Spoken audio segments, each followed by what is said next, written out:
Hello, good evening, students. So, in last lecture, we have started with the protein engineering, right? तो आज हम लोग इसको finish कर देंगे प्रोटीन इंजीनियरिंग को। तो प्रोटीन इंजीनियरिंग में हम लोगों ने कौन सी चीज़ें डिस्कस की थी, इनके बारे में भी हम लोग देख लेते हैं पहले। Just short revision. Protein engineering होता क्या है? ये एक प्रोटीन इंजीनियरिंग ये प्रोसेस होती है जिसमें हम लोग जो प्रोटीन्स होते हैं उनको उनके स्ट्रक्चर एंड फंक्शन को मॉडिफाई करते हैं to get the industrially useful और थेरापेटिकली इम्पोर्टेंट प्रोटीन्स, राइट। इस प्रोसेस को हम लोग बोलते हैं प्रोटीन इंजीनियरिंग। फिर प्रोटीन इंजीनियरिंग का हम लोगों ने देखा था नीड क्या होती है प्रोटीन इंजीनियरिंग की, वो हम लोगों ने देख लिया था। उसके बाद में फिर हम लोगों ने डिस्कस किया था regarding the general strategies, right. तो ये स्ट्रैटेजीज डिस्कस कर लिए। फिर हम लोगों ने डिस्कस किया था कि जो मॉडर्न प्रोटीन इंजीनियरिंग होती है उसमें कौन सी चीजें इन्वॉल्व होती है, इनके बारे में हम लोगों ने डिस्कस कर लिया था, राइट। उसके बाद में हम लोगों ने डिटेल में डिस्कस किया था the methods of the protein engineering. पहली मेथड होती है वो कहलाती है जेनेटिक मॉडिफिकेशन, और जो दूसरी मेथड होती है उसको बोला जाता है केमिकल मॉडिफिकेशन। तो हम लोगों ने जो लास्ट सेशन था उसमें डिस्कस कर लिया था रिगार्डिंग द जेनेटिक मॉडिफिकेशन के बारे में। जेनेटिक मॉडिफिकेशन में हम लोग देखते हैं there are three methods of the genetic modification. पहली मेथड जो होती है वो कहलाती है साइट डायरेक्टेड म्यूटाजेनेसिस। इसके बारे में हम लोगों ने पढ़ लिया था। उसके बाद में जो सेकंड मेथड थी जिसके बारे में हम लोगों ने डिस्कस किया था वो था हमारा रैंडम म्यूटाजेनेसिस, और जो थर्ड मेथड होती है वो कहलाती है डायरेक्टेड इवोल्यूशन मेथड, राइट। तो इनके बारे में हम लोग डिस्कस कर चुके थे। Now today we are going to start our discussion about the second method of the protein engineering, और उस मेथड को हम लोग बोलते हैं केमिकल मॉडिफिकेशन मेथड, राइट। तो अब ये जो केमिकल मॉडिफिकेशन मेथड से हम लोगों को करना क्या है प्रोटीन इंजीनियरिंग, मतलब सिंपल लैंग्वेज में हम लोग जाके करने वाले क्या है, we are going to use the chemicals to modify the structure of the protein so that we can get the change the function of the particular proteins, right। तो यहाँ पे हम हमारा जो ये मेथड हो गया, ये एक हमारी क्लासिकल मेथड होती है प्रोटीन इंजीनियरिंग की। और ये हम लोगों को देखो पहले कैसा हुआ करता था कि प्रोटीन को मॉडिफाई करने का है तो दूसरा कोई ऑप्शन ही नहीं रहता था जेनेटिक इंजीनियरिंग के पहले। इसलिए जेनेटिक जो मॉडिफिकेशन थे उसके पहले से ही ये जो हमारी केमिकल मेथड है वो टेक्निक जो थी वो यूज में आ रही थी, राइट।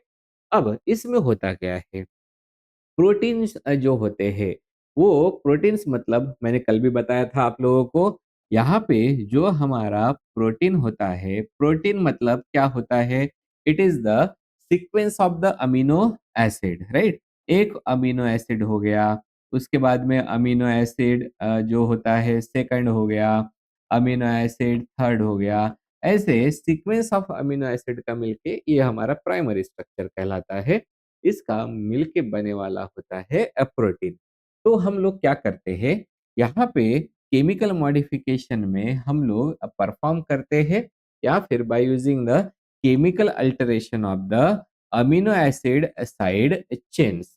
तो जो अमीनो एसिड के जो साइड चेन्स होते हैं उसमें हम लोग चेंज करेंगे, जिसकी वजह से जो प्रोटीन की प्रॉपर्टीज होते हैं वो इम्प्रूव हो जाएंगे। तो that is the chemical modification. अब एक्चुअली इसका जो डेफिनेशन होता है केमिकल मॉडिफिकेशन का, तो वो हम लोग डिस्कस कर लेते हैं। केमिकल मॉडिफिकेशन ये प्रोटीन इंजीनियरिंग की एक टेक्निक होती है, जिस टेक्निक में हम लोग जो केमिकल रिएजेंट्स का यूज करेंगे ताकि हम लोग जो है वो मॉडिफाई कर पाए अमीनो एसिड के साइड चेन्स को, राइट। तो अमीनो एसिड के जो साइड चेन्स होते हैं उनको हम लोग मॉडिफाई करेंगे by using the chemical reagent. तो हम लोग यहाँ पे ये जो केमिकल मॉडिफिकेशन करते हैं, तो इस केमिकल मॉडिफिकेशन का प्राइमरी एम जो होता है, वो होता है जो प्रोटीन हम लोगों को प्रोटीन जो होता है, उसको मोर स्टेबिलिटी प्रोवाइड करना या फिर ये जो प्रोटीन्स होते हैं, उनकी जो फंक्शनल प्रॉपर्टीज होती है या फिर उनकी फंक्शनैलिटी होती है, उसका परफॉर्मेंस को इंक्रीज करना, राइट? तो ये 2 प्राइमरी एम होते हैं हमारे केमिकल मॉडिफिकेशन के या फिर जो हमारा प्रोटीन इंजीनियरिंग के 2 मेन एम हो गए हैं। अब हम लोग डिस्कस करेंगे regarding the objectives of the chemical modification.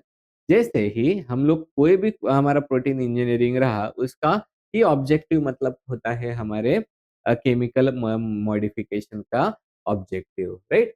तो हम लोग केमिकल मॉडिफिकेशन करते हैं, कहाँ पे करने वाले हैं? To the side chains of the amino acid में। केमिकल मॉडिफिकेशन किसका कर रहे हैं? अमीनो एसिड के साइड चेन्स का। Got it? तो क्यों करते हैं? ताकि हम लोग चाहेंगे जो एंजाइम की स्टेबिलिटी होती है, वो एंजाइम की स्टेबिलिटी इंक्रीज हो जाए, राइट? और साथ में ये जो एंजाइम्स होते हैं या फिर जो प्रोटीन्स होते हैं, उनका रेजिस्टेंस टू टेम्परेचर चेंजेस को वो इम्प्रूव हो जाए। मतलब यूजुअली होता क्या है, जब भी टेम्परेचर चेंजेस होते हैं, ये एंजाइम्स या फिर जो प्रोटीन होते हैं, उनके फंक्शंस जो होते हैं वो डिमिनिश हो जाते हैं। इसी को हम लोग डीनेचुरेशन कहते हैं, राइट? तो ये जो हमारे हम लोग ऐसे फिर केमिकल मॉडिफिकेशन से ऐसे प्रोटीन बनाना चाहेंगे जो कि रेजिस्टेंट हो टेम्परेचर चेंजेस से, राइट? साथ में हम लोग ऐसे प्रोटीन्स बनाना चाहेंगे which will have the enhance resistance to the organic solvents. मतलब ऑर्गेनिक सॉल्वेंट्स से भी ये ज्यादा अफेक्ट ना हो और अपने अपने परफॉर्म फंक्शंस जो होते हैं वो अब परफॉर्म करते रहे। As well as we would like to have the improve catalytic efficiency of the enzymes, right?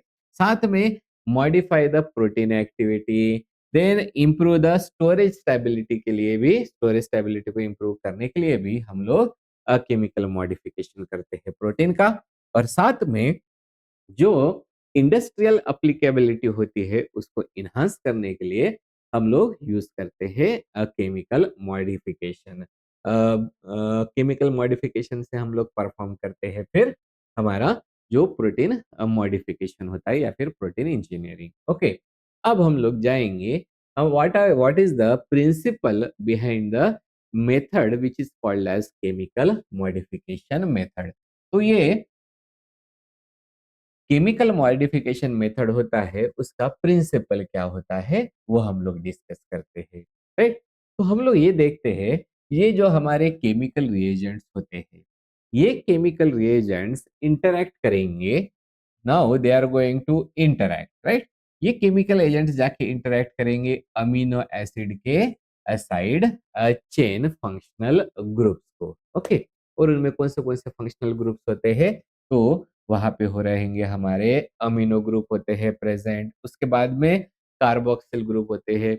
मैंने ये बायोकेमिस्ट्री में डिटेल में पढ़ा के रखा है इन द प्रोटीन वाले चैप्टर में, जिसमें हम लोगों ने जो 20 अमीनो एसिड्स होते हैं विथ स्ट्रक्चर कंप्लीटली डिटेल में पढ़ चुके हैं विद देयर क्लासिफिकेशन। ओके, बस एक बार वहाँ पे आप लोगों को उस कोर्स में जाके आप लोगों को देख लेना है इन द प्रोटीन वाले सेक्शन में। तो अ, हम लोग ये देखते हैं कि जो amino acid side side chain के फंक्शनल जो ग्रुप्स होते हैं, उनमें प्रेजेंट होते हैं, एक तो हो गया अमीनो ग्रुप, दूसरा होता है हमारा कार्बोक्सिल ग्रुप, नेक्स्ट जो आता है वो होता है हमारा sulphydryl group which is called as the SH group, और दूसरा होता है लास्ट वाला है that is the hydroxyl group. ऐसे ये जो ग्रुप्स है वो साइड चेन में प्रेजेंट होते हैं अमीनो एसिड के, राइट? अब अगर हम लोगों ने इन ग्रुप को मॉडिफाई कर लिया, मतलब मॉडिफिकेशन ऑफ दिस ग्रुप, तो होता क्या है, there will be the altering the enzyme structure. Okay, तो जैसे ही हम लोग मॉडिफाई करते हैं ये वाले ग्रुप्स को, राइट? तो हम लोगों ने क्या किया, मॉडिफाई कर लिया इस ग्रुप को, राइट? अब जैसे ही हम लोग ये ग्रुप्स को मॉडिफाई करते हैं, there is a change in the structure of the protein, right? So we can say change in the structure of the protein, structure of a protein. ये प्रोटीन के स्ट्रक्चर में चेंज होने की वजह से जैसे ही प्रोटीन में का स्ट्रक्चर जो होता है वो चेंज हो जाता है, वैसे ही प्रोटीन का जो फंक्शन भी होता है वो भी चेंज हो जाता है, right? That means it will alter the particular that a function of the a protein, right? तो ये हमारा सिंपल सा मैकेनिज्म या फिर प्रिंसिपल होता है केमिकल मॉडिफिकेशन का। तो बेसिकली केमिकल मॉडिफिकेशन में हम लोग क्या कर रहे हैं, we are going to use the chemical reagent to alter the side chain of amino acid. कैसे? अमीनो एसिड के साइड चेन पे ये ग्रुप्स जो होते हैं वो प्रेजेंट होते हैं। इन ग्रुप्स को अगर हम लोगों ने मॉडिफाई किया, तो मॉडिफाई करने की वजह से जो प्रोटीन का स्ट्रक्चर होता है उसमें चेंजेस हो जाते हैं, जिसके वजह से जो फंक्शन होते हैं प्रोटीन के वो भी अल्टर हो जाते हैं, राइट? तो ये हो गया है हमारा प्रिंसिपल। अब ये करने के लिए हमारे पास में मेजर केमिकल मॉडिफिकेशन टेक्निक्स होते हैं। कौन से मेजर मॉडिफिकेशन टेक्निक्स होते हैं? तो पहली जो टेक्निक होती है वो कहलाती है cross linking of the enzymes, right? दूसरी जो टेक्निक होती है वो कहलाती है stabilization by modification of surface amino acids, और जो तीसरी टेक्निक होती है वो कहलाती है enzyme immobilization. So basically, there are three types of the methods of the chemical modification, right? So chemical modification के तीन टाइप्स कौन से होते हैं या फिर तीन मेथड्स कौन से होते हैं? वो तीन मेथड होते हैं। पहली कहलाती है cross linking of the enzyme, दूसरा होता है वो होता है stabilization by modification of the surface amino acids, और तीसरा होता है वो होता है एंजाइम इमोबिलाइजेशन। तो ये जो हमारे मेजर केमिकल मॉडिफिकेशन टेक्निक्स जो तीन है, उनको अभी हम लोग डिस्कस करते हैं। जिसमें से पहली जो हमारी मेथड थी वो कहलाती थी cross linking of the enzyme. अब ये क्रॉस लिंकिंग क्या होता है? सिंपल है, क्रॉस लिंकिंग एंजाइम का करना, राइट? जैसे एक एंजाइम हो गया, this is enzyme number 1, enzyme number 2, enzyme number 3, enzyme number 4, इनका आपस में क्या करेंगे, लिंक कर देंगे। That is called as the cross linking of the enzyme. So joining the enzyme molecules using the chemical linkers. तो केमिकल लिंकर्स से हम लोग इस एंजाइम को ज्वाइन कर देंगे और उसी को बोला जाता है cross linking of the enzyme. अब इसका मैकेनिज्म क्या होता है वो भी डिस्कस करते हैं। मैकेनिज्म में बेसिकली होता क्या है, हम यूज कर रहे हैं केमिकल लिंकर्स को, राइट? ये जो केमिकल लिंकर्स होते हैं या ये फॉर्म करते हैं बॉन्ड, ओके? और किसके किसके बीच में बॉन्ड फॉर्म कर रहे हैं? Between the enzyme molecules. तो दोनों एंजाइम्स के मॉलिक्यूल्स के बीच में ये जो केमिकल लिंकर होते हैं वो बॉन्ड फॉर्म कर देते हैं। अब ये करने की वजह से क्या हो गया, अब ये जो हमारे अलग-अलग एंजाइम थे, अब इनका स्ट्रक्चर जो है वो स्टेबलाइज हो चुका है, राइट? और जैसे ही स्ट्रक्चर स्टेबलाइज हो जाता है, उसकी प्रॉपर्टीज होती है वो इम्प्रूव हो जाती है। मतलब ये जो पहले एंजाइम जो डीनेचुरेशन के लिए प्रोन थे, अब वो डीनेचुरेशन से थोड़ा-सा रेजिस्ट हो जाएंगे, राइट? दैट मीन्स देयर ये जो स्टेबलाइज एंजाइम्स होते हैं, now there it will prevent the enzyme denaturation, right? Simple है। क्या यूज कर रहे हैं हम लोग? केमिकल लिंकर यूज कर रहे हैं। कौन सी चीज के लिए? एंजाइम्स को क्रॉस लिंक करने के लिए, जिसके वजह से क्रॉस लिंकिंग करने के वजह से जो एंजाइम्स होते हैं वो स्टेबलाइज हो जाते हैं, and this will prevent the enzyme denaturation. Okay, for example जो cross linking of lysine residues, तो इसका हम लोग देखेंगे एडवांटेज एडवांटेज क्या होता है। तो डीनेचुरेशन का एक जो एजेंट होता है वो होता है थर्मल, मतलब जो हीट होती है। इसी को हम लोग बोलेंगे टेम्परेचर इंक्रीज की वजह से। तो क्रॉस लिंकिंग होने की वजह से ये जो हमारे एंजाइम है वो स्टेबलाइज हो चुके हैं, जिसके वजह से there will be the improved thermal stability, right? साथ ही में ये जो क्रॉस लिंक जो एंजाइम्स होते हैं ये वाले हो गए, this will have the increase resistance to the harsh chemical conditions में से वो रेजिस्ट हो जाए, उनका रेजिस्टेंस जो है वो इंक्रीज हो जाएगा। और तीसरा होता है वो कहलाता है, जो एंजाइम होती है उनकी जो शेल्फ लाइफ होती है वो भी इनहांस हो जाती है, राइट? तो ये हो गया है हमारा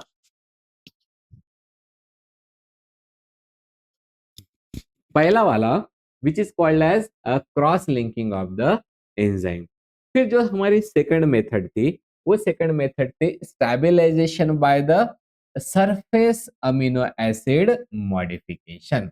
तो एक्चुअली हम लोग यहाँ पे करने वाले क्या है, हम लोगों को एंजाइम्स को ही जो है वो स्टेबलाइज करना है। लेकिन कैसे स्टेबलाइज करेंगे? जो सरफेस अमीनो एसिड होते हैं उनमें हम उनको हम लोग मॉडिफाई करेंगे, राइट? जैसे हम लोग पहले एग्जांपल देख लेते हैं। अगर हम लोगों ने जो हमारा अल्फा काइमोट्रिप्सिन होता है, राइट? तो ये अल्फा काइमोट्रिप्सिन के सरफेस अमीनो एसिड होते हैं, राइट? अल्फा काइमोट्रिप्सिन ये हमारा एंजाइम हो गया।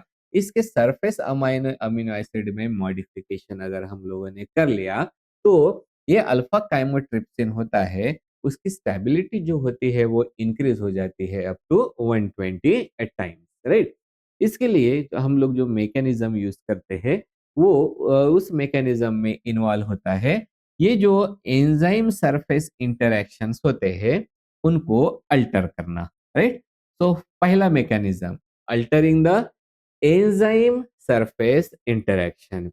दूसरा होता है, right, reducing the structural flexibility. मतलब जैसे ही सरफेस के अमीनो एसिड को मॉडिफाई करेंगे, ये जो एंजाइम का जो स्ट्रक्चर होता है उसकी फ्लेक्सिबिलिटी जो होती है वो रिड्यूस हो जाती है।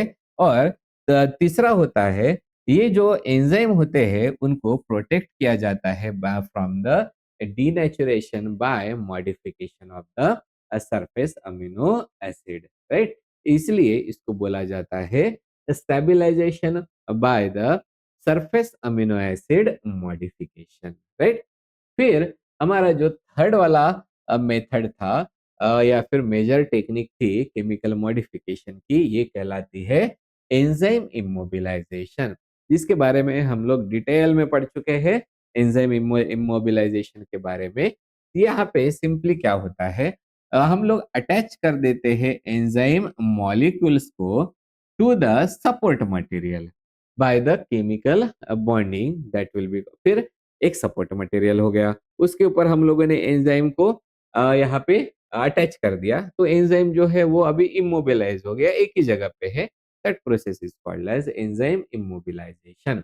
तो ये जो मेथड होती है उसमें हम लोग जो एंजाइम के मॉलिक्यूल्स होते हैं उनको लिंक करते हैं to the carrier molecules using the chemical reagent, right? तो ये जो एंजाइम इमोबिलाइजेशन होता है उसके एडवांटेजेस ये होते हैं कि जो एंजाइम होती है एंजाइम्स होते हैं उनकी स्टेबिलिटी जो होती है वो एनहांस हो जाती है।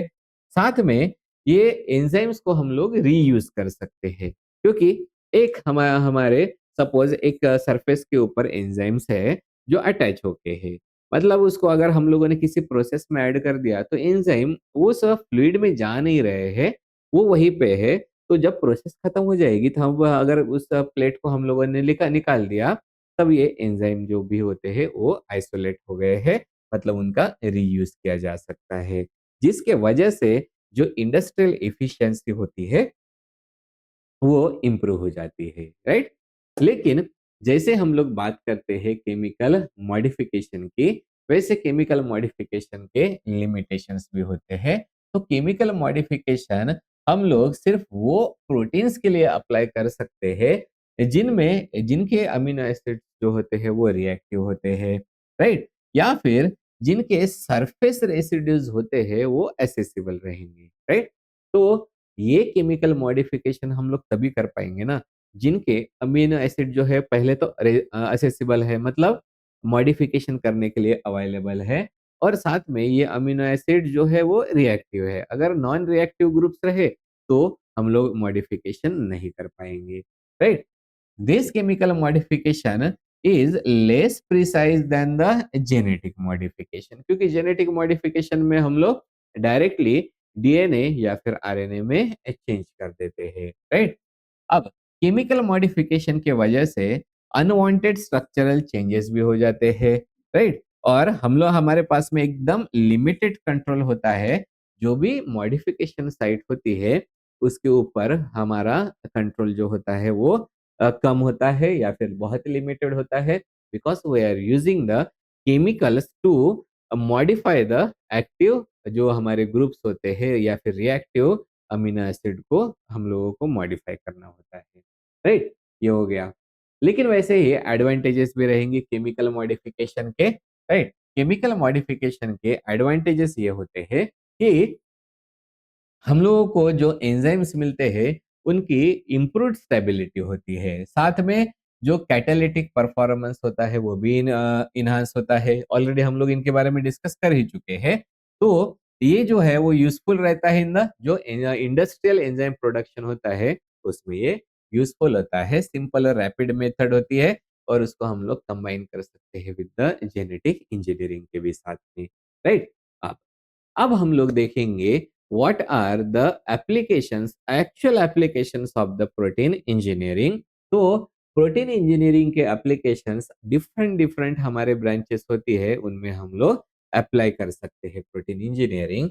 For example, what are the applications in the pharmaceutical sciences, then applications in the medical biotechnology, उसके बाद में applications in the food and detergent industry as well as in the environmental science and nano biotechnology, material science, और last में जो therapeutics and diagnostics होते हैं उनमें भी कौन से एप्लीकेशंस होते हैं प्रोटीन इंजीनियरिंग के, वो अभी हम लोग डिस्कस करेंगे वन बाय वन। तो सबसे पहला था हमारा वो होता है pharmaceutical and the medical application. तो हम लोग यहाँ पे प्रोटीन इंजीनियरिंग का यूज मतलब एप्लीकेशन कहाँ पे होता है इनके बारे में डिस्कस करेंगे। तो हम लोग प्रोटीन इंजीनियरिंग को यूज करते हैं for the production of therapeutic proteins, right.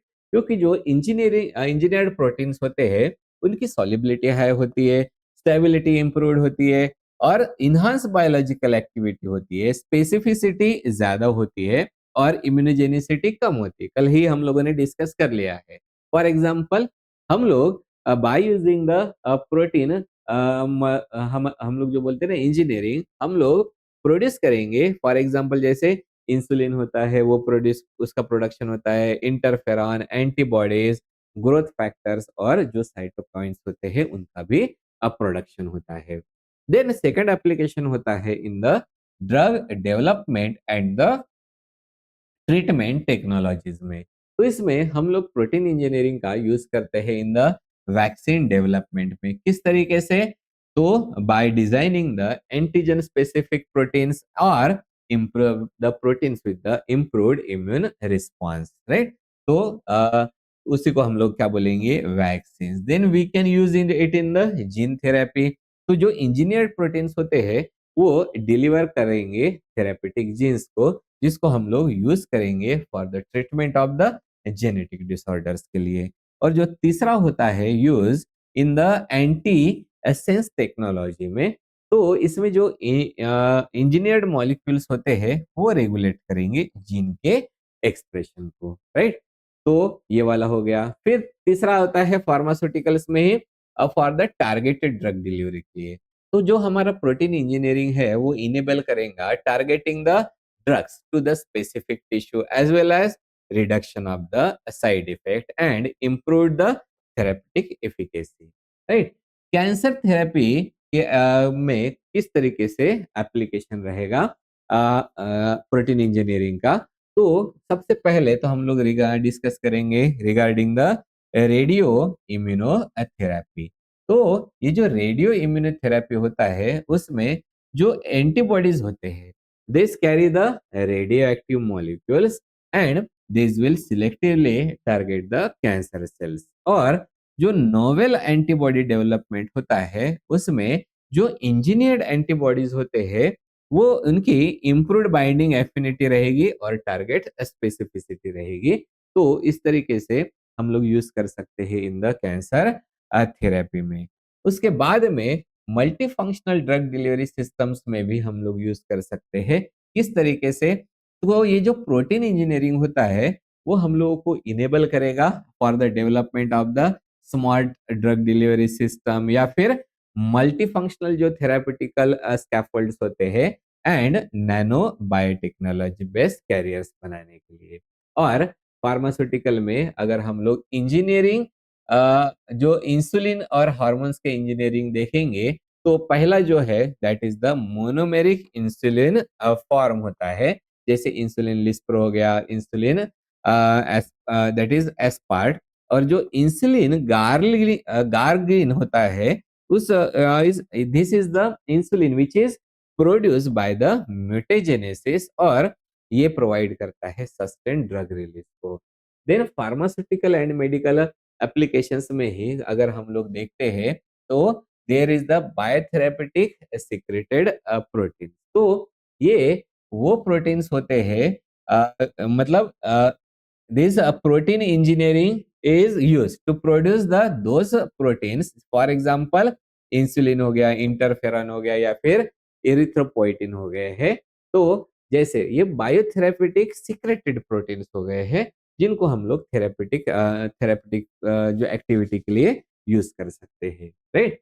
उसके बाद में जो लास्ट वाला रहेगा फार्मास्यूटिकल या मेडिकल एप्लीकेशन वो रहेगा एंटीबॉडी इंजीनियरिंग टेक्निक्स, जिसमें हम लोग देखते हैं कि जो फेज डिस्प्ले टेक्नोलॉजी होती है जो अल्टरनेट होती है हाइब्रिडोमा मेथड के लिए और इसमें प्रोड्यूस होते हैं हाई स्पेसिफिक एंटीबॉडीज। और जो फार्माकोकाइनेटिक इंप्रूवमेंट भी किया जा सकता है जिसमें मॉडिफाई किया जाता है एंटीबॉडी के हाफ लाइफ को एज वेल एज एंटीजन की बाइंडिंग प्रॉपर्टी को, राइट। तो ये पहला वाला एप्लीकेशन था, application for the pharmaceutical and the medical application. Second जो एप्लीकेशन होता है this is for the food and the detergent technology. तो उसमें हम लोग प्रोटीन इंजीनियरिंग को यूज करते हैं to improve the enzyme performance in industrial processing. तो अगर हम लोग पहले देखेंगे फूड इंडस्ट्री में एप्लीकेशन में तो फॉर एग्जांपल हम लोग देखेंगे व्हीट ग्लूटन प्रोटीन इंजीनियरिंग जिसको यूज किया जाता है जो डो डो होता है ना उसकी इलास्टिसिटी इंप्रूव करने के लिए यूज किया जाता है और जिसकी बेकिंग क्वालिटी को भी इन्हांस करने के लिए। दूसरा होता है वो होता है हेट्रोलोगस एक्सप्रेशन सिस्टम जिसमें प्रोडक्शन ऑफ एंजाइम्स किया जाता है by using the east bacteria या फिर अदर माइक्रोबियल होस्ट को, राइट। देन फंक्शनल अगर प्रोटीन चेंजेस के बारे में बात करेंगे तो हम लोग कंपैरिजन करेंगे wild type and the mutant proteins को ताकि हम लोग अंडरस्टैंड कर पाए जो एंजाइम का स्ट्रक्चर और फंक्शन रिलेशनशिप क्या होता है, राइट। देन डिटर्जेंट इंडस्ट्री में अगर हम लोग देखेंगे प्रोटीन इंजीनियरिंग का एप्लीकेशन क्या होता है तो उसमें कुछ हम लोग एंजाइम्स यूज करते हैं फॉर एग्जांपल जैसे प्रोटीएजेस। प्रोटीएजेस को हम लोग यूज करते हैं to remove the protein stains and improve the washing efficiency. अगर एग्जांपल देखेंगे जो हमारा अल्कलाइन प्रोटीएज होता है वो प्रोड्यूस किया जाएगा by using the directed metagenesis. फिर जो दूसरा होता है वो होता है हमारा अमाइलेजेस।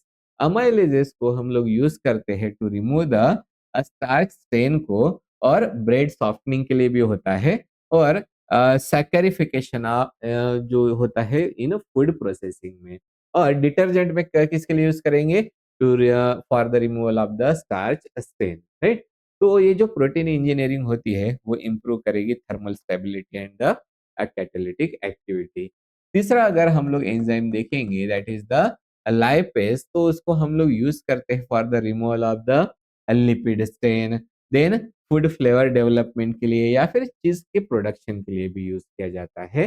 और एडवांस्ड जो टेक्निक्स होती है वो कहलाती है lead swapping and the DNA shuffling which produce the lipase isoforms, right. फिर तीसरे एप्लीकेशंस होते हैं वो कहलाते हैं एनवायरमेंटल एप्लीकेशंस। एनवायरमेंटल एप्लीकेशन में जो सबसे पहला आता है that is the bio remediation. तो जो हमारे इंजीनियर्ड एंजाइम्स होते हैं वो डिग्रेड कर देंगे पोल्यूटेंट्स को। तो जो भी पोल्यूटेंट्स होते हैं उसका डिग्रेडेशन कर देंगे इंजीनियर्ड एंजाइम। फॉर एग्जांपल जैसे ऑक्सीजनेजेस हो गए या फिर जो पेरोक्सीडेजेस हो गए हैं, this will use to degrade the pollutants. फिर सेकंड जो होता है वो कहलाता है हमारा detoxification of the organic pollutants, right. तो ये जो हमारे इंजीनियर्ड एंजाइम्स होते हैं उनको हम लोग यूज करेंगे टू डिटॉक्सिफाई द जो ऑर्गेनिक डाइज होते हैं, फिनोलिक कंपाउंड्स होते हैं, देन पॉलीसाइक्लिक एरोमेटिक हाइड्रोकार्बन्स होते हैं या फिर जो टॉक्सिक इंडस्ट्रियल केमिकल्स होते हैं उनको डिटॉक्सिफाई करने के लिए भी हम लोग इंजीनियर्ड एंजाइम्स का यूज कर सकते हैं, राइट। वैसे ही हम लोग एंजाइम का यूज कर सकते हैं in the waste management. That means this protein engineering जो होती है वो सपोर्ट करती है जो वेस्ट का जो डिग्रेडेशन होता है उसकी इफिशिएंसी इंक्रीज करने के लिए, पॉल्यूशन कंट्रोल के लिए, या फिर यहाँ पे जो एंजाइम को स्टेबिलिटी प्रोवाइड करना in the harsh environment, right. So these are the environmental applications. और अदर एप्लीकेशंस में अगर हम लोग देखेंगे तो यहाँ पे पहला जो एप्लीकेशन आता है वो कहलाता है biosensor and the nano devices, right. तो ये जो बायोसेंसर एंड नैनो डिवाइसेस होते हैं तो ये भी इंजीनियर मतलब इंजीनियर प्रोटीन्स जो होते हैं उनको हम लोग यूज करेंगे for the biologic as a biological sensors या फिर मॉलिकुलर जो डिटेक्शन डिवाइसेस होते हैं या फिर nano biotechnology instruments, right. Second जो होता है वो होता है बायोमटेरियल डेवलपमेंट के लिए। तो बायोमटेरियल डेवलपमेंट में जो प्रोटीन इंजीनियरिंग होता है वो हेल्प करता है to produce the peptide based biomaterials like, right, और silk like polymers and biomedical implant materials. उसके बाद में जो थर्ड होता है हमारा वो होता है in application in the tissue engineering. तो ये जो इसमें जो प्रोटीन होते हैं, प्रोटीन मॉडिफिकेशन, ये फंक्शन करते हैं एज अ स्ट्रक्चरल कंपोनेंट या फिर बायोलॉजिकल स्कैफोल्ड्स या फिर regulator of the cell growth, okay. फिर अगर हम लोग देखते हैं नैनो टेक्नोलॉजी में एप्लीकेशंस क्या है, तो ये जो प्रोटीन इंजीनियरिंग होता है वो सपोर्ट करता है assembly of the nano materials as well as development of the targeted nano particles and molecular imaging tools, right, मतलब इमेजिंग टूल्स। उसके बाद में application in the vaccine and the gene delivery system.